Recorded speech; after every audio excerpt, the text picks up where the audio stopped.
Hi friends, proton ಲರ್ನಿಂಗ್ಗೆ ಸ್ವಾಗತ. Proton ಲರ್ನಿಂಗದ YouTube channel ಹೆಸರು #KPSC ಅಂತೇಳಿ. ಸೊ ನಾವು ಇವತ್ತಿನ ವಿಡಿಯೋ ಒಳಗೆ ಏನೈತಿ ಕನ್ಸರ್ವೇಷನ್ ಪ್ರಾಜೆಕ್ಟ್ಸ್ ಬಗ್ಗೆ ನೋಡೋಣ. ಓಕೆ, ಕನ್ಸರ್ವೇಷನ್ ಪ್ರಾಜೆಕ್ಟ್ಸ್ ಅಂದರೆ ಏನಪ್ಪ ಅಂತಂದರೆ, ಒಂದು ಪ್ರಾಣಿ ಐತೆ ಅಂತ ತಿಳ್ಕೊರಿ, ಆ ಪ್ರಾಣಿ ನಶಿಸಿ ಹೋಗುವಂಥ ಪೊಸಿಷನಿಗೆ ಬಂದಿತ್ತಪ್ಪ ಅಂತಂದ್ರೆ ಆ ಪ್ರಾಣಿನ ನಾವು ಸಂರಕ್ಷಣೆ ಮಾಡೋದು. ಓಕೆ, ನಶಿಸಿ ಹೋಗ್ಬೇಕಂತ ಅಷ್ಟೇ ಇಲ್ಲ. ಸೊ ಒಮ್ಮೊಮ್ಮೆ ಏನೈತಪ್ಪ ಅಂತಂದ್ರೆ ಕೆಲವೊಂದು ಪ್ರಾಣಿಗಳನ್ನು ನಾವು ರಕ್ಷಣೆ ಮಾಡೋದ್ರಿಂದ ನಶಿಸಿ ಹೋಗುವಂಥ ಪ್ರಾಣಿಗಳನ್ನು ಅದ್ರ ಮ್ಯಾಗ ಅವಲಂಬಿತ ಐತಪ್ಪ ಅಂತಂದ್ರೆ ಇಂಡೈರೆಕ್ಟಾಗಿ ನಾವು ಅದನ್ನು ಏನೈತಿ ನಾವು ಸಂರಕ್ಷಣೆ ಮಾಡ್ತೀವಿ. ಸೊ ಈ ರೀತಿಯಾದ ಪ್ರಾಜೆಕ್ಟ್ಸ್ಗಳಿಗೆ ಏನಂತ ಕರಿತೀವಿ ನಾವು ಕನ್ಸರ್ವೇಷನ್ ಪ್ರಾಜೆಕ್ಟ್ಸ್ ಅಂತ ಕರಿತೀವಿ, ಸಂರಕ್ಷಣಾ ಪ್ರಾಜೆಕ್ಟ್ಸ್ಗಳಂತ ಕರಿತೀವಿ. ಸೊ ಆ ಪ್ರಾಜೆಕ್ಟ್ಸ್ಗಳು okay, animal related environment ecology ಒಳಗೆ ಕನ್ಸರ್ವೇಷನ್ ಪ್ರಾಜೆಕ್ಟ್ಸನ್ನು ನಾವು ಇವತ್ತಿನ ವಿಡಿಯೋ ಒಳಗೆ ನೋಡೋಣ. ಓಕೆ, ಅದರೊಳಗೆ ಫಸ್ಟ್ ಟಾಪಿಕ್ ಯಾವುದಪ್ಪ ಅಂತಂದರೆ ಪ್ರಾಜೆಕ್ಟ್ ಟೈಗರ್ ಬಗ್ಗೆ ನೋಡೋಣ. ಓಕೆ, ಪ್ರಾಜೆಕ್ಟ್ ಟೈಗರ್ ಬಗ್ಗೆ ಈ ವಿಡಿಯೋ ಒಳಗೆ ನೋಡೋಣ. ಓಕೆ, ಪ್ರಾಜೆಕ್ಟ್ ಟೈಗರ್ ಒಳಗೆ ಟೈಗರ್ಗಳ ಬಗ್ಗೆ ಸಂರಕ್ಷಣೆ ಬಗ್ಗೆ ಮಾತಾಡಲಾಗೈತಿ. ಟೈಗರ್ ಕನ್ಸರ್ವೇಷನ್ ಬಗ್ಗೆ ಈ ಪ್ರಾಜೆಕ್ಟ್ ಟೈಗರ್ ಒಳಗೆ ನಾವು ಮಾತಾಡ್ತೀವಿ. ಓಕೆ, 20ನೇ ಸೆಂಚುರಿ ಒಳಗೆ ಟೈಗರ್ಗಳು ಇಂಡಿಯಾದೊಳಗೆ ಇರುವಂಥ tiger population, okay, Indian tiger population 20ನೇ ಸೆಂಚುರಿ ಎಂಡ್ ಒಳಗೆ ಎಷ್ಟಿತ್ತಪ್ಪ ಅಂತಂದರೆ 20,000ದಿಂದ 40,000 ಇಂಡಿವಿಜುವಲ್ಸ್ ಎಸ್ಟಿಮೇಟ್ ಮಾಡಲಾಗಿತ್ತು. ಓಕೆ, 20 ಸೆಂಚುರಿ ಕೊನೆವರೆಗೂ ನೋಡಿದಾಗ ಇಂಡಿಯನ್ ಟೈಗರ್ ಪಾಪ್ಯುಲೇಷನ್ದು ಕ್ಯಾಲ್ಕುಲೇಷನ್ ಮಾಡಿದಾಗ ಎಸ್ಟಿಮೇಟ್ ಪ್ರಕಾರ ಏನು ಸಿಕ್ಕಿತ್ತಪ್ಪ, ಪಾಪ್ಯುಲೇಷನ್ ಎಷ್ಟಿತ್ತಂತ ನೋಡಿದಾಗ 20,000ದಿಂದ 40,000 ಇಂಡಿವಿಜುವಲ್ಸ್ ಇದ್ದು. ಓಕೆ, ನಮ್ಮ ದೇಶದೊಳಗೆ ಫಸ್ಟ್ ಟೈಮ್ ಏನು ಮಾಡ್ತಾರೆ, ಟೈಗರ್ ರಿಲೇಟೆಡ್ ಸೆನ್ಸಸ್ನ ಮಾಡ್ತಾರೆ. ಟೈಗರ್ ರಿಲೇಟೆಡ್ ಸೆನ್ಸಸ್ ಮಾಡಿದಾಗ ಯಾವಾಗ ಮಾಡ್ತಾರಪ್ಪ ಅಂತಂದ್ರೆ 1972 ಓಕೆ, 1972 ಏನು ಮಾಡ್ತಾರೆ, ಫಸ್ಟ್ ಕಂಟ್ರಿ ವೈಡ್ ಟೈಗರ್ ಸೆನ್ಸಸ್ಸನ್ನು ಕಂಡಕ್ಟ್ ಮಾಡಲಾಗ್ತದೆ. First country wide tiger census 1972 calculate ಮಾಡಿದಾಗ ಅವಾಗ ಎಸ್ಟಿಮೇಟೆಡ್ ಟೈಗರ್ ಇಂಡಿವಿಜುವಲ್ಸ್ ಎಷ್ಟಿದ್ದು ಭಾರತದೊಳಗೆ ಅಂದರೆ ಬರೀ 1800 ಇದ್ದು. ಓಕೆ, 20,000ರಿಂದ 40,000 ಇದ್ದು 20ನೇ ಸೆಂಚುರಿ ಎಂಡಿಗೆ. 1972 ಒಂದೇ ಟೈಗರ್ ಸೆನ್ಸಸ್ ಮಾಡಿದಾಗ ಬರೀ 1800 ಟೈಗರ್ ಕಂಡು. ಅವಾಗ ಏನಾಯ್ತು, ಇವ್ರಿಗೆ ಗಾಬರಿ ಆಯ್ತು, ಎದೆ ಹೊಡ್ಕೊಂಡ್ರು. ಸೊ ಅದಕ್ಕೆ ಏನು ಮಾಡಿದ್ರಪ್ಪ ಅಂತಂದ್ರೆ ಇದನ್ನು ಸಂರಕ್ಷಣೆ ಮಾಡಲಿಕ್ಕೆ ಒಂದು ಪ್ರಾಜೆಕ್ಟನ್ನು ಚಾಲೂ ಮಾಡಬೇಕು. ಆ ಪ್ರಾಜೆಕ್ಟ್ ಯಾವುದಪ್ಪ ಅಂತಂದರೆ ಪ್ರಾಜೆಕ್ಟ್ ಟೈಗರ್ ಅಂತ ಕರೀತಾರೆ. ಸೊ ಈ ಪ್ರಾಜೆಕ್ಟ್ ಟೈಗರ್ ಯಾವಾಗ ಚಾಲೂ ಆಯ್ತಂದ್ರೆ 1973 ಪ್ರಾಜೆಕ್ಟ್ ಟೈಗರ್ ಲಾಂಚ್ ಮಾಡಲಾಯಿತು. ಎಲ್ಲಿ ಲಾಂಚ್ ಮಾಡಿದ್ರೆ ಪಲಮಾವು ಟೈಗರ್ ರಿಸರ್ವ್ ಅಂತೇಳಿ. ಓಕೆ, ಪಲಮಾವು ಟೈಗರ್ ರಿಸರ್ವ್ ಒಳಗೆ ಪ್ರಾಜೆಕ್ಟ್ ಟೈಗರ್ ಸ್ಟಾರ್ಟ್ ಆಯಿತು. ಓಕೆ, ಈ ಟೈಗರ್ ರಿಸರ್ವ್ ಒಳಗೆ ಏನು ಮಾಡ್ತಾರಪ್ಪ ಅಂತಂದ್ರೆ ಟೈಗರ್ ರಿಸರ್ವ್ ಒಳಗೆ ಕೋರ್ ಮತ್ತು ಬಫರ್ ಸ್ಟ್ರಾಟಜಿನ ಯೂಸ್ ಮಾಡ್ತಾರೆ. ಕೋರ್ ರೀಜನ್ ಮತ್ತು ಬಫರ್ ರೀಜನ್ ಅಂತೇಳಿ ಮಾಡಿ ಇದ್ರೊಳಗೆ ಟೈಗರನ್ನು ರಕ್ಷಣೆ ಮಾಡಲಾಗ್ತದೆ. ಸೊ ಪ್ರಾಜೆಕ್ಟ್ ಟೈಗರ್ ಏನೈತಿ ಯಾವಾಗ ಲಾಂಚ್ ಆಯ್ತಪ್ಪ ಅಂತಂದರೆ, ಎಲ್ಲಿ ಲಾಂಚ್ ಆಯಿತು ಅಂತಂದರೆ ಜಿಮ್ ಕಾರ್ಬೆಟ್ ನ್ಯಾಷನಲ್ ಪಾರ್ಕ್ ಒಳಗೆ ಲಾಂಚ್ ಆಯಿತು. ಓಕೆ, ಯಾವಾಗ 1973 ಈ ಜಿಮ್ ಕಾರ್ಬೆಟ್ ನ್ಯಾಷನಲ್ ಪಾರ್ಕ್ ಎಲ್ಲಿ ಬರ್ತಿತ್ತಂದ್ರೆ ಉತ್ತರಾಖಂಡ್ ಒಳಗೆ ಬರ್ತದೆ. ಓಕೆ, ಒಂದು ನ್ಯಾಷನಲ್ ಪಾರ್ಕ್ ಐತಂತಂದ್ರೆ ಆ ನ್ಯಾಷನಲ್ ಪಾರ್ಕ್ ಒಳಗೆ ಟೈಗರ್ ರಿಸರ್ವ್ಸ್ ಅನ್ನುವಂಥ ಒಂದು ಕ್ಷೇತ್ರ ಐತಿ. ಸೊ ಈ ಟೈಗರ್ ರಿಸರ್ವ್ ಯಾವುದಂದ್ರೆ ಪಲಮಾವು ಟೈಗರ್ ರಿಸರ್ವ್. ನ್ಯಾಷನಲ್ ಪಾರ್ಕ್ ಎಲ್ಲಪ್ಪ ಅಂತಂದ್ರೆ ಜಿಮ್ ಕಾರ್ಬೆಟ್ ನ್ಯಾಷನಲ್ ಪಾರ್ಕ್ ಅನ್ನೋದು ನೀವು ನೆನಪಿಟ್ಕೋಬೇಕು. ಓಕೆ, ಯಾವಾಗ ಸ್ಟಾರ್ಟ್ ಆಗಿತ್ತು, 1972 ಸೆನ್ಸಸ್ ಯಾವಾಗ ಐತಪ್ಪ ಅಂತಂದ್ರೆ 73 ಪ್ರಾಜೆಕ್ಟ್ ಟೈಗರ್ ಸ್ಟಾರ್ಟ್ ಆಗಿತ್ತು. ಸೆನ್ಸಸ್ ಯಾವಾಗ ಸ್ಟಾರ್ಟ್ ಆಗಿತ್ತಪ್ಪ ಅಂತಂದ್ರೆ 1972 ಸೆನ್ಸಸ್ ಸ್ಟಾರ್ಟ್ ಆಗಿತ್ತು. ಓಕೆ, ಸೊ ಪ್ರಾಜೆಕ್ಟ್ ಟೈಗರ್ ಯಾರು ರನ್ ಮಾಡ್ತಾರಪ್ಪ ಅಂತಂದ್ರೆ, ಪ್ರಾಜೆಕ್ಟ್ ಟೈಗರ್ ರನ್ ಮಾಡೋರು ಯಾರಪ್ಪ ಅಂತಂದ್ರೆ ಟೈಗರ್ ರಿಸರ್ವ್ಸ್. ಓಕೆ, ಟೈಗರ್ ರಿಸರ್ವ್ಸನ್ನು ಯಾರು ಗವರ್ನ್ ಮಾಡ್ತಾರಪ್ಪ, ಟೈಗರ್ ರಿಸರ್ವ್ಸನ್ನು ಯಾರು ಗವರ್ನ್ ಮಾಡ್ತಾರಪ್ಪ ಅಂತಂದ್ರೆ ಪ್ರಾಜೆಕ್ಟ್ ಟೈಗರ್ನೊಳಗೆ ಟೈಗರ್ ರಿಸರ್ವ್ಸನ್ನು ಗವರ್ನ್ ಮಾಡಲಾಗ್ತದೆ. ಸೊ ಇದೊಂದು centrally sponsored scheme. Okay, centrally sponsored scheme. ಈ ಸ್ಕೀಮ್ ಯಾವ ಮಿನಿಸ್ಟ್ರಿ ಅಂಡರ್ ಬರ್ತದಪ್ಪ ಅಂತಂದ್ರೆ ministry of environment and forest. Okay, ministry of environment and forest ಒಳಗೆ ಸೆಂಟ್ರಲ್ ಸ್ಪಾನ್ಸರ್ಡ್ ಸ್ಕೀಮ್ ಯಾವುದಪ್ಪ ಅಂತಂದ್ರೆ ಪ್ರಾಜೆಕ್ಟ್ ಟೈಗರ್. ಸೊ ಈ project tiger ಒಳಗೆ ಟೈಗರ್ ರಿಸರ್ವ್ಸ್ಗಳನ್ನು ಮಾಡ್ತಾರೆ. ಆ ಟೈಗರ್ ರಿಸರ್ವನ್ನು ಗವರ್ನ್ ಯಾರು ಮಾಡ್ತಾರಪ್ಪ ಅಂತಂದ್ರೆ ಪ್ರಾಜೆಕ್ಟ್ ಟೈಗರ್ ಅನ್ನುವಂಥ ಪ್ರಾಜೆಕ್ಟ್ ಒಳಗೆ ಈ ಟೈಗರ್ ರಿಸರ್ವ್ಸ್ಗಳನ್ನು ಗವರ್ನ್ ಮಾಡಲಾಗ್ತದೆ. ಓಕೆ, ಈ ಟೈಗರ್ ರಿಸರ್ವ್ನ ಅಡ್ಮಿನಿಸ್ಟರ್ ಮಾಡಬೇಕು, ಈ ಟೈಗರ್ ರಿಸರ್ವ್ಸನ್ನು ನಡೆಸಬೇಕಪ್ಪ ಅಂತಂದ್ರೆ ಒಂದು ಅಥಾರಿಟಿ ಮಾಡ್ಯಾರ. ಆ ಅಥಾರಿಟಿ ಯಾವುದಪ್ಪ ಅಂತಂದ್ರೆ national tiger conservation authority. Okay, ಈ ಪ್ರಾಜೆಕ್ಟ್ ನಡೆಸಬೇಕು. ಈ ಪ್ರಾಜೆಕ್ಟ್ ನಡೆಸೋಕೆ ಒಂದು ಅಥಾರಿಟಿ ರಚನೆ ಮಾಡಬೇಕು. ಆ ಅಥಾರಿಟಿ ಯಾವುದಪ್ಪ ಅಂತಂದರೆ national tiger conservation authority. Okay, ಈ ಪ್ರಾಜೆಕ್ಟದ ಏಮ್ ಏನಪ್ಪ ಅಂತಂದರೆ, ಈ ಪ್ರಾಜೆಕ್ಟದ ಆಬ್ಜೆಕ್ಟಿವ್ ಏನು, ಈ ಪ್ರಾಜೆಕ್ಟದ ಉದ್ದೇಶ ಏನಪ್ಪ ಅಂತಂದರೆ ಟೈಗರ್ ಏನೈತಿ ಪ್ರಾಜೆಕ್ಟ್ ಟೈಗರ್ ಒಳಗೆ ಪ್ರೊಜೆಕ್ಟ್ ಟೈಗರ್ ಒಳಗೆ ಟೈಗರ್ ಎಕ್ಸ್ಟೆನ್ಷನ್ ಏನೈತಿ, ಓಕೆ, ಆ ಎಕ್ಸ್ಟೆನ್ಷನ್ ಅಂತಂದರೆ ಏನು, ನಶಿಸಿ ಏನು ಹೋಗ್ತೈತಿ, ನಶಿಸಿ ಹೋಗುವಂಥ ಸಾಧ್ಯತೆಗಳೇನೈತಿ ಅದನ್ನು ಅವಾಯ್ಡ್ ಮಾಡೋದು, ಓಕೆ, ಅದನ್ನು ಅವಾಯ್ಡ್ ಮಾಡೋದು. ಆಮೇಲೆ ವಾಯಬಲ್ ಪಾಪ್ಯುಲೇಷನ್, ಭಾಳಷ್ಟು ಪಾಪ್ಯುಲೇಷನ್ ಎಷ್ಟಾಗ್ತದೆ ಅಷ್ಟು ಪಾಪ್ಯುಲೇಷನ್ ಅದರ ನ್ಯಾಚುರಲ್ ಹ್ಯಾಬಿಟಾಟ್ ಒಳಗೆ. ನ್ಯಾಚುರಲ್ ಹ್ಯಾಬಿಟಾಟ್ ಅಂತಂದ್ರೆ ಅದು ಪ್ರಕೃತಿ ಒಳಗೆ ಎಲ್ಲಿ ಆ ಜೀವನ ಮಾಡ್ತೈತಿ ಆ ಪೊಸಿಷನ್, ಆ ಏರಿಯಾಗೆ ಏನಂತ ಕರಿತೀವಿ ನಾವು, ನ್ಯಾಚುರಲ್ ಹ್ಯಾಬಿಟಾಟ್ ಅಂತ ಕರಿತೀವಿ. ಓಕೆ, ನಾವು ಜೂನಾಗ ಏನು ಇರ್ತೀವಲ್ಲ ಅದು ಜೂ ನ್ಯಾಚುರಲ್ ಹ್ಯಾಬಿಟಾಟ್ ಅಲ್ಲ, ಅದೇನೈತಿ ನಾವು ಮಾಡಿರುವಂಥ ಹ್ಯಾಬಿಟಾಟ, ನಾವು ಮಾಡಿರುವಂಥ ಪ್ರದೇಶ, ಅಲ್ಲಿ ವಾಸ ಮಾಡ್ತೈತಪ್ಪ ಅಂತಂದ್ರೆ ಅದು ನ್ಯಾಚುರಲ್ ಹ್ಯಾಬಿಟಾಟ್ ಅಲ್ಲ. ಸೊ ಅದು ನ್ಯಾಚುರಲ್ ಆಗಿ ಎಲ್ಲಿ ಇರ್ತೈತಿ ಆ ಪೊಸಿಷನ್ ಆ ಏರಿಯಾದಾಗಿತ್ತಪ್ಪ ಅಂತಂದ್ರೆ ಅದಕ್ಕೆ ಏನಂತ ಕರಿತೀವಿ ನಾವು, ನ್ಯಾಚುರಲ್ ಹ್ಯಾಬಿಟಾಟ್ ಅಂತ ಕರಿತೀವಿ. ಸೊ ಆ ನ್ಯಾಚುರಲ್ ಹ್ಯಾಬಿಟಾಟ್ ಒಳಗೆ ಬಹಳಷ್ಟು ವಯಬಲ್ ಪಾಪ್ಯುಲೇಷನನ್ನು ಇನ್ಕ್ರೀಸ್ ಮಾಡೋದು ಎಲ್ಲಿ ಪ್ರೊಜೆಕ್ಟ್ ಟೈಗರ್ದು ಒಂದು ಉದ್ದೇಶ. ಅದಲ್ಲದೆ ಟೈಗರ್ಗಳು ಎಕ್ಸ್ಟಿಂಕ್ಟ್ ಆಗಬಾರ್ದು, ಆಗ ನಶಿಸಿ ಹೋಗಬಾರ್ದು ಅನ್ನೋದು ಏನೈತಿ ಪ್ರೊಜೆಕ್ಟ್ ಟೈಗರ್ದು ಒಂದು ಉದ್ದೇಶ. ಓಕೆ, ಗೌರ್ಮೆಂಟ್ ಏನು ಮಾಡ್ಯಾರಪ್ಪ ಅಂತಂದ್ರೆ ಒಂದು ಟೈಗರ್ ಪ್ರೊಟೆಕ್ಷನ್ ಫೋರ್ಸ್ ಅಂತ ಮಾಡ್ಯಾರ. ಓಕೆ, ಟೈಗರ್ ಪ್ರೊಟೆಕ್ಷನ್ ಫೋರ್ಸ್ ಗೌರ್ಮೆಂಟ್ದವ್ರು ಒಂದು ಸೆಟಪ್ ಮಾಡ್ಯಾರ. ಸೊ ಈ ಟೈಗರ್ ಪ್ರೊಟೆಕ್ಷನ್ ಫೋರ್ಸ್ದವ್ರು ಏನು ಮಾಡ್ತಾರಪ್ಪ ಅಂತಂದ್ರೆ ಪೌಚರ್ಸ್ ಏನಿರ್ತಾರೆ, ಓಕೆ, ಈ ಟೈಗರ್ಗಳನ್ನು ಏನೈತಿ ಕೊಂದು ಅದನ್ನು ಏನು ಇದು ಮಾಡ್ತಾರೆ, ಅದರ ಪಾರ್ಟ್ಸ್ಗಳನ್ನು ಏನು ಮಾರ್ಕೋತಾರೆ, ಓಕೆ, ಅವರಿಗೆ ಹಿಡಿದು ಹಾಕೋಕ್ಕೆ ಒಂದು ಫೋರ್ಸನ್ನು ಕ್ರಿಯೇಟ್ ಮಾಡ್ಯಾರ. ಆ ಫೋರ್ಸ್ ಯಾವುದಪ್ಪ ಅಂತಂದರೆ tiger protection force. Okay, tiger protection force ಆಯ್ತು. ಈ ಪ್ರೊಜೆಕ್ಟ್ ಟೈಗರ್ ಒಳಗೆ ಏನೈತಿ ಫಂಡ್ಸ್ಗಳು ಕೊಡಲಾಗ್ತದೆ. ಓಕೆ, ಪ್ರೊಜೆಕ್ಟ್ ಟೈಗರ್ ಒಳಗೆ ಫಂಡ್ಸ್ಗಳು ಕೊಡಲಾಗ್ತದೆ. ಎದಕ್ಕೆ ಫಂಡ್ಸ್ ಕೊಡ್ತಾರಪ್ಪ ಅಂತಂದರೆ ಟೈಗರ್ ರಿಸರ್ವ್ ಒಳಗೆ ಏನಾದರೂ ವಿಲೇಜಸ್ಗಳು ಬಂದುವಪ್ಪ ಅಂತಂದರೆ, ಓಕೆ, ಟೈಗರ್ ರಿಸರ್ವ್ ಅಂತ ಮಾಡ್ತಾರೆ. ಓಕೆ, ಒಂದು ಏರಿಯಾ ಐತಿ, ಈ ಏರಿಯಾ ಒಳಗೆ ಈ ಪ್ರದೇಶನ ಟೈಗರ್ ರಿಸರ್ವ್ ಆಗಿ ಮಾಡಿದ್ರಪ್ಪ ಅಂತಂದರೆ ಈ ಪ್ರದೇಶ ಒಳಗೆ ಟೈಗರ್ ರಿಸರ್ವ್ ಮಾಡೋದಂದ್ರೆ ಕೆಲವೊಂದು ಆ್ಯಕ್ಟಿವಿಟೀಸ್ಗಳು ರಿಸ್ಟ್ರಿಕ್ಟ್ ಆಗ್ತಾವೆ. ಸೊ ಯಾವ್ಯಾವ ಆ್ಯಕ್ಟಿವಿಟಿ ರಿಸ್ಟ್ರಿಕ್ಟ್ ಆಗ್ತಾವೆ ಅನ್ನೋದು ನಾವು ನೆಕ್ಸ್ಟ್ ಸ್ಲೈಡ್ ಒಳಗೆ ನೋಡೋಣ. ಬಟ್ ಈ ಪ್ರೊಜೆಕ್ಟ್ ಟೈಗರ್ ಒಳಗೆ ಈ ಟೈಗರ್ ರಿಸರ್ವ್ ಏನು ಮಾಡ್ತಾರೆ, ಸೊ ಈ ಟೈಗರ್ ರಿಸರ್ವ್ನ ಒಂದು ವೇಳೆ ಒಂದು ಯಾವುದಾದ್ರೂ ಹಳ್ಳಿ ಬರ್ತಿತ್ತಪ್ಪ ಅಂತಂದ್ರೆ ಆ ಹಳ್ಳಿನ ಆ ಪ್ರದೇಶದಿಂದ ಬೇರೆ ಪ್ರದೇಶಕ್ಕೆ ಶಿಫ್ಟ್ ಮಾಡಲಿಕ್ಕೆ ಏನೈತಿ ಪ್ರೊಜೆಕ್ಟ್ ಟೈಗರ್ ಒಳಗೆ ಫಂಡ್ಸ್ಗಳಿಗೆ ಅಲೋಕೇಶನ್ ಮಾಡಲಾಗೈತಿ. ಓಕೆ, ಪ್ರೊಜೆಕ್ಟ್ ಟೈಗರ್ ಒಳಗೆ ಫಂಡ್ಸ್ಗಳಿಗೆ ಅಲೋಕೇಶನ್ ಮಾಡಲಾಗೈತಿ. ಯಾವುದಕ್ಕಪ್ಪ ಅಂತಂದರೆ ವಿಲೇಜ್ ಅಲ್ಲಿ ಒಂದು ವೇಳೆ ಏನಾದರೂ ಹಳ್ಳಿಗಳು ಬರ್ತಿತ್ತಂದ್ರೆ ಆ ಹಳ್ಳಿಗಳಿಂದ ಟೈಗರ್ ರಿಸರ್ವ್ ಪ್ರದೇಶದಿಂದ ಆ ಟೈಗರ್ ರಿಸರ್ವ್ ಹೊರಗಡೆ ಪ್ರದೇಶಕ್ಕೆ ಶಿಫ್ಟ್ ಮಾಡುವಂಗೆ ಏನೈತಿ ಫಂಡ್ಸ್ಗಳನ್ನು ಈ ಪ್ರೊಜೆಕ್ಟ್ ಟೈಗರ್ ಒಳಗೆ ವ್ಯವಸ್ಥೆ ಮಾಡಲಾಗೈತಿ. ಸೊ ಈ ರೀತಿ ಮಾಡೋದ್ರಿಂದ ಮ್ಯಾನ್ ಮತ್ತು ಟೈಗರ್, ಮನುಷ್ಯ ಮತ್ತು ಟೈಗರ್ ನೋಡು ಏನು ಕಾನ್ಫ್ಲಿಕ್ಟ್ಸ್ ಬರ್ತಾವೆ ದಿನನಿತ್ಯ, ಏನು ಅವ್ರು ಫೇಸ್ ಟು ಫೇಸ್ ಮಾಡ್ತಾರೆ, ಅದನ್ನೇನೈತಿ ಅವಾಯ್ಡ್ ಮಾಡೋಕ್ಕೆ ಇದೊಂದು ಪ್ರೊವಿಷನ್ ಮಾಡಲಾಗೈತಿ ಪ್ರೊಜೆಕ್ಟ್ ಟೈಗರ್ ಒಳಗೆ. ಓಕೆ, ನೆಕ್ಸ್ಟ್ ಟೈಗರ್ ರಿಸರ್ವ್ ಒಳಗೆ, ಓಕೆ, ಒಂದು ಏರಿಯಾ ಐತಿ. ಈ ಏರಿಯಾ ಒಳಗೆ, ಓಕೆ, ಒಂದು ಏರಿಯಾ ಐತೆ ಅಂತ ತಿಳ್ಕೊರಿ. ಈ ಏರಿಯಾ ಒಳಗೆ ಈ ಪ್ರದೇಶನ ಟೈಗರ್ ರಿಸರ್ವ್ ಅಂತ ಘೋಷಣೆ ಮಾಡಲಾಯ್ತಪ್ಪ ಅಂತಂದರೆ ಈ ಟೈಗರ್ ರಿಸರ್ವ್ ಒಳಗೆ 2 ರೀಜನ್ಗಳನ್ನು ಮಾಡ್ತಾರೆ, 2 ಪ್ರದೇಶಗಳನ್ನು ಮಾಡ್ತಾರೆ. ನಡುವೆ ಎಲ್ಲಕ್ಕಿಂತ ಏನು ಪ್ರದೇಶ ಐತಿ ಆ ಪ್ರದೇಶಕ್ಕೆ ಏನಂತ ಕರೀತಾರೆ, ಕೋರ್ ಝೋನ್ ಅಂತ ಕರೀತಾರೆ. ಓಕೆ, ನಡುವಿನ ಪ್ರದೇಶಕ್ಕೆ ಕೋರ್ ಝೋನ್ ಅಂತ ಕರೀತಾರೆ.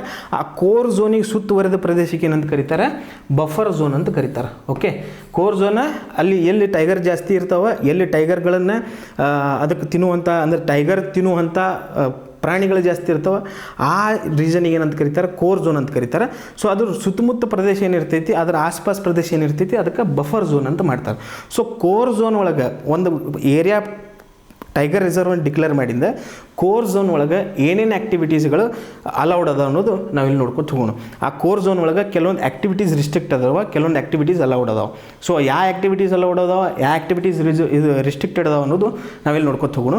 ಬಫರ್ ಝೋನ್ ಒಳಗೂ ಹಾಗೆ ಕೆಲವೊಂದು ಆ್ಯಕ್ಟಿವಿಟೀಸ್ ಒಳಗೆ ರಿಸ್ಟ್ರಿಕ್ಟೆಡ್ ಅದಾವ, ಕೆಲವೊಂದು ಆ್ಯಕ್ಟಿವಿಟೀಸ್ಗಳು ಅಲೌಡ್ ಅದಾವೆ. ಸೊ ಯಾವ್ಯಾವ ಅನ್ನೋದು ಇಲ್ಲಿ ನಾವು ನೋಡ್ಕೋತಾ ಹೋಗೋಣ. ಓಕೆ, ಈ ಕೋರ್ ಝೋನ್ ಏನೈತಿ ಬಯೋಟಿಕ್ ಡಿಸ್ಟರ್ಬೆನ್ಸಸ್ದಿಂದ ಫ್ರೀ ಮಾಡಲಾಗಿತ್ತು. ಓಕೆ, ಅಂದರೆ ಅಲ್ಲಿ ಯಾವುದೂ ಬಯೋಟಿಕ್ ಇಂಟರ್ಫರೆನ್ಸ್ ಇರಬಾರ್ದು, ಡಿಸ್ಟರ್ಬೆನ್ಸಸ್ ಇರಬಾರ್ದು. ಆ ರೀತಿಯಾದ ಪ್ರದೇಶಕ್ಕೆ ಏನಂತ ಕರಿತೀವಿ ನಾವು, ಕೋರ್ ಝೋನ್ ಅಂತ ಕರಿತೀವಿ. ಓಕೆ, ಇಲ್ಲಿ ಫಾರೆಸ್ಟ್ರಿ ಆಪರೇಷನ್ಸ್ ಅಷ್ಟೇ ಮಾಡಲಾಗ್ತದೆ. ಓಕೆ, ಬಯೋಟಿಕ್ ಡಿಸ್ಟರ್ಬೆನ್ಸಸ್ ಮತ್ತು ಫಾರೆಸ್ಟ್ರಿ ಆಪರೇಷನ್ಸನ್ನು ಇಲ್ಲಿ ಮಾಡಲಾಗಲ್ಲ. ಓಕೆ, ಇಲ್ಲಿ ಫಾರೆಸ್ಟ್ರಿ ಆಪರೇಷನ್ಸ್ ಅಂದರೆ ಫಾರೆಸ್ಟ್ ರಿಲೇಟೆಡ್ ಏನಾದರೂ ಆಪರೇಷನ್ಸ್ಗಳು ಇದ್ದು ಫಾರ್ ಎಕ್ಸಾಂಪಲ್ ಅಂತಂದರೆ ಈ ಏರಿಯಾದೊಳಗೆ ಮಾಡೋದಿಲ್ಲ. ಓಕೆ, ಇಲ್ಲಿ ಮೈನರ್ ಫಾರೆಸ್ಟ್ ಪ್ರೊಡ್ಯೂಸ್ ಅಂತ ಬರ್ತೈತೆ. ಓಕೆ, ಮೈನರ್ ಫಾರೆಸ್ಟ್ ಪ್ರೊಡ್ಯೂಸ್ಗಳಂತ ಬರ್ತೈತಿ. ಮಹುವಾ ಎಲಿಗಳಾಯಿತು, ಆಮೇಲೆ ಸಣ್ಣ ಸಣ್ಣ ಕಟ್ಟಿಗೆಗಳಾಯಿತು, ಏನೈತಿ ಅದು ಮೈನರ್ ಫಾರೆಸ್ಟ್ ಪ್ರೊಡ್ಯೂಸ್ ಒಳಗೆ ಬರ್ತೈತಿ. So minor forest produce allowed ಇಲ್ಲ. ಗ್ರೇಜಿಂಗ್ ಅಂತಂದರೆ ಏನು, ನಾವು ಮೈಸ್ಲಿಕ್ಕೆ ಹೋಗ್ತೀವಿ, ಅದನ್ನು ಅಲೌಡ್ ಇಲ್ಲ. ಹ್ಯೂಮನ್ ಡಿಸ್ಟರ್ಬೆನ್ಸಸ್ ಏನೈತಿ ಇದ್ರ ಒಳಗೆ ಈ ರೀಜನ್ ಒಳಗೆ ಕೋರ್ ರೀಜನ್ ಒಳಗೆ ಅಲೌಡ್ ಇಲ್ಲ. ಓಕೆ, ಏನೇನು ಅಲೌಡ್ ಇಲ್ಲ ಕೋರ್ ರೀಜನ್ ಒಳಗೆ, ಇದು ಒಂದು ಏರಿಯಾ, ಇದ್ರೊಳಗೆ ಟೈಗರ್ ರಿಸರ್ವ್ ಅಂತ ಡಿಕ್ಲೇರ್ ಮಾಡಿದ್ರು. ಇದ್ರೊಳಗೆ ಒಳಗಿಂದ ಝೋನ್ ಐತಿ, ಅದು ಕೋರ್ ಝೋನ್ ಅಂತ ಕರೀತಾರೆ. ಈ ಕೋರ್ ಝೋನ್ ಒಳಗೆ minor forest produce, okay, minor forest produce allowed ಇಲ್ಲ. ಗ್ರೇಜಿಂಗ್ ಅಲೌಡ್ ಇಲ್ಲ. ಗ್ರೇಜಿಂಗ್ ಅಂತಂದ್ರೆ ಏನು ಮೇಯಿಸ್ಲಿಕ್ಕೆ ಹೋಗ್ತಾರೆ, ಎಮ್ಮೆ ಅದು ಮೇಯಿಸ್ಲಿಕ್ಕೆ ಹೋಗ್ತಾರೆ, ಅದು ಅಲೌಡ್ ಇಲ್ಲ. ಆಮೇಲೆ ಹ್ಯೂಮನ್ ಡಿಸ್ಟರ್ಬೆನ್ಸಸ್ ಅಂದರೆ ಮನುಷ್ಯ ಅಲ್ಲಿ ಹೋಗಿ ಏನಾದರೂ ರಿಸರ್ಚ್ ಏನಾದರೂ ಏನಂತಾರೆ ಮೈನಿಂಗ್ ಗೀನಿಂಗ್ ಅಂಥವು ಆ್ಯಕ್ಟಿವಿಟೀಸ್ ಈ ಏರಿಯಾದಾಗ ಮಾಡುವ ಹಾಗಿಲ್ಲ. ಸೊ ಇವೆಲ್ಲನೂ ಏನೈತಿ ಈ ಏರಿಯಾ ಒಳಗೆ ರಿಸ್ಟ್ರಿಕ್ಟೆಡ್ ಐತಿ ಕೋರ್ ಝೋನ್ ಒಳಗೆ. ಓಕೆ, ಈ ಏರಿಯಾದ ಪರ್ಪಸ್ ಏನಪ್ಪ ಅಂತಂದ್ರೆ ಟೈಗರ್ ಕನ್ಸರ್ವೇಷನ್ ಮಾಡೋದು ಈ ಏರಿಯಾದ ಪರ್ಪಸಸ್. ಅದಲ್ಲದೆ ಟೈಗರ್ ಕನ್ಸರ್ವೇಷನ್ ಮಾಡೋದಲ್ಲದೆ ಏನೈತಿ ಕೆಲವೊಂದು ಶೆಡ್ಯೂಲ್ಡ್ ಟ್ರೈಬ್ಸ್ ಇರ್ತಾವೆ. ಕೆಲವೊಂದು ಶೆಡ್ಯೂಲ್ಡ್ ಟ್ರೈಬ್ಸ್ ಮತ್ತು ಫಾರೆಸ್ಟ್ ಡೆಲಿವರ್ಸ್ ಅಂತಂದ್ರೆ ಭಾಳ ವರ್ಷಗಳಿಂದ ಆ ಕಾಡದಲ್ಲಿ ಇರುವಂಥ ಜನರೇನಿರ್ತಾರೆ ಅವ್ರ ರೈಟ್ಸ್ಗಳೇನಿರ್ತಾವೆ, ಅವ್ರ ಹಕ್ಕುಗಳೇನಿರ್ತಾವೆ, ಆ ಹಕ್ಕುಗಳನ್ನು ಏನೈತಿ ಇಂಟ್ಯಾಕ್ಟ್ ಮೇಂಟೈನ್ ಮಾಡಲಿಕ್ಕೆ ಈ ಪ್ರಾಜೆಕ್ಟ್ ಟೈಗರ್ ಏನೈತಿ ಈ ಕೋರ್ ಝೋನ್ ಒಳಗೆ ಏನೈತಿ ವ್ಯವಸ್ಥೆ ಮಾಡಲಾಗಿದೆ. ಓಕೆ, ಆಮೇಲೆ ನೆಕ್ಸ್ಟ್ ಏನೈತಪ್ಪ ಅಂತಂದರೆ ಈ ಕೋರ್ ಝೋನ್ಗಳನ್ನು ಯಾರು ನೋಟಿಫೈ ಮಾಡ್ತಾರೆ ಅಂತ ಕೇಳುವಂಥ ಸಾಧ್ಯತೆಗಳು ಭಾಳ ಜಾಸ್ತಿ ಐತಿ. ಓಕೆ, ಕೋರ್ ಝೋನ್ಗಳನ್ನು ಯಾರು ನೋಟಿಫೈ ಮಾಡ್ತಾರಪ್ಪ ಅಂತಂದರೆ ಸ್ಟೇಟ್ ಗೌರ್ಮೆಂಟ್ದವ್ರು ನೋಟಿಫೈ ಮಾಡ್ತಾರೆ. ಸ್ಟೇಟ್ ಗೌರ್ಮೆಂಟವ್ರು ನೋಟಿಫೈ ಮಾಡೋಕ್ಕಿಂತ ಮೊದಲೇ ಕನ್ಸಲ್ಟ್ ಮಾಡ್ತಾರೆ. ಸ್ಟೇಟ್ ಗೌರ್ಮೆಂಟ್ದವ್ರು ಕೇಳ್ತಾರೆ ಯಾವ ಏರಿಯಾನ ಕೋರ್ ಝೋನ್ ಮಾಡಬೇಕಪ್ಪ ಅಂತ ಕೇಳ್ತಾರೆ. ಸೊ ಯಾವ ಏರಿಯಾನ ಕೋರ್ ಝೋನ್ ಮಾಡಬೇಕಂತ ಡಿಸೈಡ್ ಮಾಡೋರು, ಕನ್ಸಲ್ಟ್ ಮಾಡೋರು ಯಾರು, ಗೌರ್ಮೆಂಟಿಗೆ ಸಜೆಸ್ಟ್ ಮಾಡೋರು ಯಾರಪ್ಪ ಅಂತಂದ್ರೆ ಒಂದು ಎಕ್ಸ್ಪರ್ಟ್ ಕಮಿಟಿ ಸ್ಥಾಪನೆ ಮಾಡಲಾಗೈತಿ. ಸೊ ಈ ಎಕ್ಸ್ಪರ್ಟ್ ಕಮಿಟಿ ಎದಕ್ಕೆ ಇರ್ತೈತಪ್ಪ ಅಂತಂದ್ರೆ ಕೋರ್ ಝೋನ್ ಸಲುವಾಗಿ ಈ ಎಕ್ಸ್ಪರ್ಟ್ ಕಮಿಟಿ ಇರ್ತೈತಿ. ಸೊ ಈ ಎಕ್ಸ್ಪರ್ಟ್ ಕಮಿಟಿ ಏನು ಮಾಡ್ತೈತಿ, ಕನ್ಸಲ್ಟ್ ಮಾಡ್ತೈತಿ ಸ್ಟೇಟ್ ಗೌರ್ಮೆಂಟಿಗೆ. ಅವಾಗ ಸ್ಟೇಟ್ ಗೌರ್ಮೆಂಟ್ ಏನು ಮಾಡ್ತೈತಿ, ಈ ಪ್ರದೇಶ ಏನೈತಿ ಈ ಪ್ರದೇಶ ಕೋರ್ ಝೋನ್ ಆಗಿ ಡಿಕ್ಲೇರ್ ಮಾಡ್ಬೋದು ಅಂತೇಳಿ ಸ್ಟೇಟ್ ಗೌರ್ಮೆಂಟ್ ಹೇಳ್ತೈತಿ. ಸೊ ಇಂಪಾರ್ಟೆಂಟ್ ಏನೇನು ಇಂಪಾರ್ಟೆಂಟಪ್ಪ ಅಂತಂದರೆ ಯಾವ್ಯಾವ ಆ್ಯಕ್ಟಿವಿಟೀಸ್ ರಿಸ್ಟ್ರಿಕ್ಟೆಡ್ ಅದನ್ನು ಇಂಪಾರ್ಟೆಂಟ್, ಕೋರ್ ಝೋನ್ ಯಾರು ನೋಟಿಫೈ ಮಾಡ್ತಾರೆ ಅನ್ನೋದು ಇಂಪಾರ್ಟೆಂಟ್. ಓಕೆ, ಅದೇ ರೀತಿ ನಾವು ನೆಕ್ಸ್ಟ್ ಬಫರ್ ಝೋನಿಗೆ ಬರೋಣ. ಓಕೆ, ಬಫರ್ ಝೋನ್ ಅಂತ ಹೇಳಿದ್ದೆ ಈಗ ಏನೈತಿ ಕೋರ್ ಝೋನ್ ಆಸ್ಪಾಸಸ್ ಏರಿಯಾ ಏನೈತಲ್ಲ ಈ ಏರಿಯಾಗೆ ಏನಂತ ಕರಿತೀವಿ ನಾವು ಬಫರ್ ಝೋನ್ ಅಂತ ಕರಿತೀವಿ. ಓಕೆ, ಈ ಏರಿಯಾಗೆ ಬಫರ್ ಝೋನ್ ಅಂತ ಕರಿತೀವಿ. ಓಕೆ,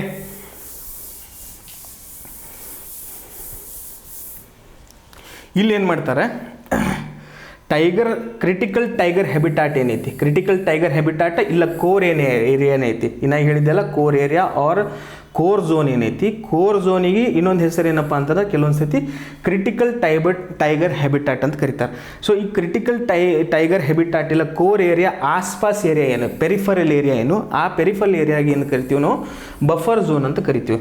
ಈ ಬಫರ್ ಝೋನ್ ಒಳಗೆ ಸಪ್ಲಿಮೆಂಟರಿ ಹೆಬಿಟಾಟ್ ಇದು ಪ್ರೊವೈಡ್ ಮಾಡ್ತೈತಿ ಟೈಗರ್ಸ್ಗಳಿಗೆ. ಸಪ್ಲಿಮೆಂಟರಿ ಹೆಬಿಟಾಟಪ್ಪ ಅಂತಂದ್ರೆ ಈ ಏರಿಯಾದಾಗ ನೋಡ್ರಿ ಒಂದು ಝೋನ್ ಮಾಡ್ತಾರಪ್ಪ ಅಂತಂದ್ರೆ ಅದು ಪ್ರಾಣಿ ಅದ, ಆ ಪ್ರಾಣಿ ಗೊತ್ತಿಲ್ಲ ಅಲ್ಲಿ ಝೋನ್ ಐತೆ ಅಂತೇಳಿ. ಸೊ ಪ್ರಾಣಿ ಏನೈತಿ ಒಮ್ಮೆ ಬಫರ್ ಝೋನ್ನಾಗ ಅಡ್ಡಾಡ್ತಿರ್ತೈತಿ, ಒಮ್ಮೆ ಕೋರ್ ಝೋನ್ನಾಗ ಅಡ್ಡಾಡ್ತಿರ್ತೈತಿ. ಸೊ ಇದು ಒಮ್ಮೆ ಕೋರ್ ಝೋನ್ ಬಿಟ್ಟು ಬಫರ್ ಝೋನಿಗೆ ಹೋಯ್ತಪ್ಪ ಅಂತಂದ್ರೆ ಇದು ಅಲ್ಲಿ ಅದಕ್ಕೆ ಏನೈತಿ ವಾಸ ಮಾಡೋಕ್ಕೆ ಏನೈತಿ ಪರ್ಯಾಪ್ತವಾದ ಏನೈತಿ ಅದಕ್ಕೆ ಏನು ಬೇಕು ಅವೆಲ್ಲ ವ್ಯವಸ್ಥೆ ಅಲ್ಲಿ ಐತಿ. ಸೊ ಅದಕ್ಕೆ ಏನು ಬೇಕು ನ್ಯಾಚುರಲಿ ಅಲ್ಲಿ ಇರೋಕ್ಕೆ ಏನು ಬೇಕು ಅದು ಅಲ್ಲಿ ವ್ಯವಸ್ಥೆ ಐತಿ. ಸೊ ಇದು ಏನಾಗಿ ಆ್ಯಕ್ಟ್ ಮಾಡಕತ್ತು ಬಫರ್ ಝೋನ್ನಾಗ ಅಂತಂದ್ರೆ ಇದೊಂದು ಸಪ್ಲಿಮೆಂಟರಿ ಹೆಬಿಟಾಟ್ ಆಗಿ ಕೆಲಸ ಮಾಡಕತ್ತು. ಸೊ ಸಪ್ಲಿಮೆಂಟರಿ ಹೆಬಿಟಾಟ್ ಆಗಿ ಏನು ಕೆಲಸ ಮಾಡ್ತೈತಿ, ಇದು ಬಫರ್ ಏನೈತಿ ಸಪ್ಲಿಮೆಂಟರಿ ಹೆಬಿಟಾಟ್ ಆಗಿ ಕೆಲಸ ಮಾಡ್ತೈತಿ ಅಂತೇಳಿ ಇಲ್ಲಿ ನಾವು ನೋಡಕತ್ತೀವಿ. ಓಕೆ, ಅದಲ್ಲದೆ ಈ ಕೋರ್ ಝೋನ್ ಈ ಬಫರ್ ಝೋನ್ ಒಳಗೆ ಏನೈತಿ ಕೋ ಎಕ್ಸಿಸ್ಟೆನ್ಸ್ ಆಫ್ ಹ್ಯೂಮನ್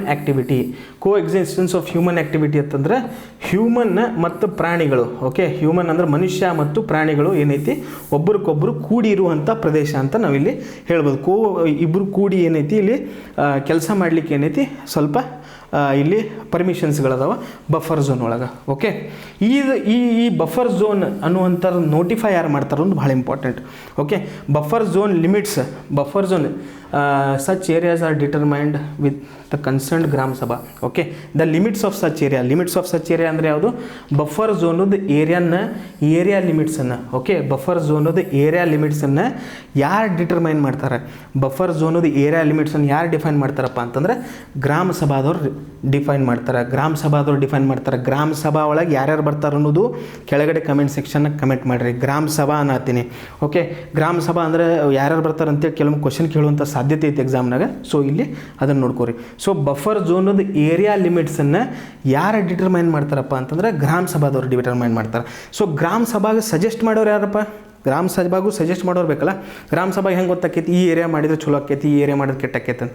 ಸೊ ಗ್ರಾಮ ಸಭಾಗೆ ಸಜೆಸ್ಟ್ ಮಾಡೋಕ್ಕೂ ಏನೈತಿ ಒಂದು ಎಕ್ಸ್ಪರ್ಟ್ ಕಮಿಟಿನ ಕಾನ್ಸ್ಟಿಟ್ಯೂಟ್ ಮಾಡಲಾಗ್ತದೆ. ಸೊ ಈ ಎಕ್ಸ್ಪರ್ಟ್ ಕಮಿಟಿ ಎದಕ್ಕೆ ಇರ್ತೈತಪ್ಪ ಅಂತಂದ್ರೆ ಬಫರ್ ಝೋನ್ ಡಿಟರ್ಮೈನ್ ಮಾಡೋಕ್ಕೆ, ಬಫರ್ ಝೋನ್ ಎಷ್ಟು ಮಾಡ್ಬೇಕು ಅನ್ನೋಕ್ಕೆ ಏನೈತಿ ಒಂದು ಎಕ್ಸ್ಪರ್ಟ್ ಕಮಿಟಿ ಇರ್ತೈತಿ. ಎಕ್ಸ್ಪರ್ಟ್ ಕಮಿಟಿದವ್ರು ಏನು ಮಾಡ್ತಾರೆ, ಇವರಿಗೆ ಸಜೆಸ್ಟ್ ಮಾಡ್ತಾರೆ ಈ ಲಿಮಿಟ್ ಏರಿಯಾ ಏನೈತಿ ಇದನ್ನು ನೀವು ಬಫರ್ ಝೋನ್ ಮಾಡ್ಬೋದು ಅಂತ. ಅವಾಗ ಏನು ಮಾಡ್ತೈತಿ ಗ್ರಾಮ ಸಭಾದವರು ಇದನ್ನು ಡಿಟರ್ಮೈನ್ ಮಾಡಿ ಇದನ್ನು ಇದು ಮಾಡ್ತಾನೆ. ಓಕೆ, ಕೋರ್ ಏರಿಯಾನ ಯಾರು ನೋಟಿಫೈ ಮಾಡ್ತಾರೆ, ಸ್ಟೇಟ್ ಗೌರ್ಮೆಂಟ್ದವರು. ಬಫರ್ ಏರಿಯಾದವ್ರು ಏನು ಇದು ಬಫರ್ ಝೋನ ಯಾರು ಡಿಟರ್ಮೈನ್ ಮಾಡ್ತಾರೆ, ಬಫರ್ ಝೋನದ ಲಿಮಿಟ್ಸ್ ಅಂತಂದರೆ ಗ್ರಾಮ ಸಭಾದವ್ರು ಲಿಮಿಟ್ಸ್ ಮಾಡ್ತಾರೆ.